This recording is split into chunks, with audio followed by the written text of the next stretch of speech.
មិនអោយមានមកមកច្រៀងបំពេកូនគេងក្នុងអង្រឹងពុកចងច្រៀងផងយល់ផងឲ្យកូនគេលងស្កប់ស្កល់ដល់ពេលកូនធំ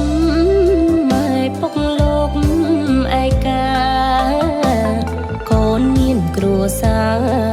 ខ្លាំងក៏ធ្វើការនៅឆ្ងាយ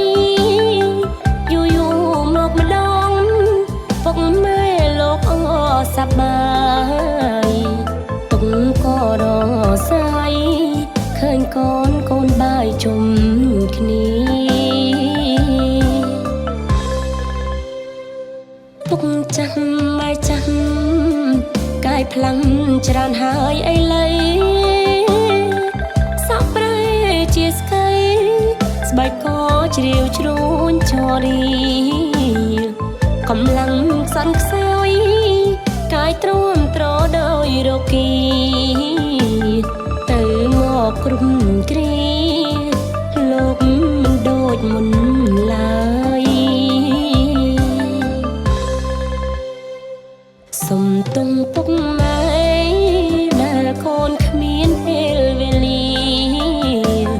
ព្រមតែការងារកូនភ្លេចលោកមានគុណហើយមិនបានសួរនាំសុំទុំពុកម៉ែយ៉ាងណាឡើយពេលនេះកូនដឹងហើយថាលោកនឹកកូនប៉ុណ្ណា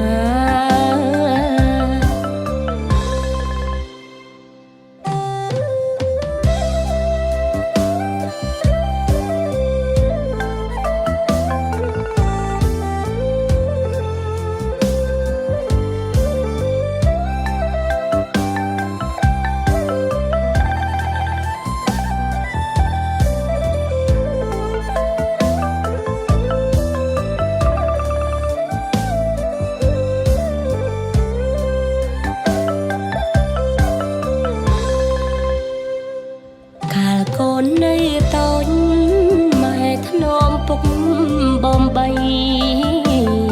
ថែកូនប្រុសស្រីយប់ថ្ងៃមិនអោយមានមកម៉ែច្រៀងបំពេកូនគេងក្នុងអង្រឹងពុកចងច្រៀងផងយល់ផ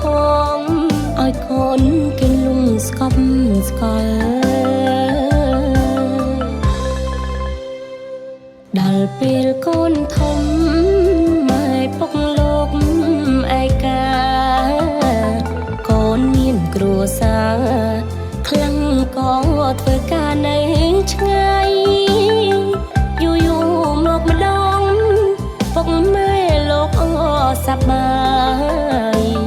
ពុកក៏រសាយឃើញកូនបាយជុំគ្នាពុកចាស់ម៉ែចាស់កាយផ្លាំងច្រើនហើយឥឡូវសក់ប្រែជាស្កៃស្បែកក៏ជ្រាវជ្រួញចរីកម្លាំងខ្សន់ខ្សោយកាយទ្រាំទ្រដោយរគីទៅមកគ្រប់គ្រា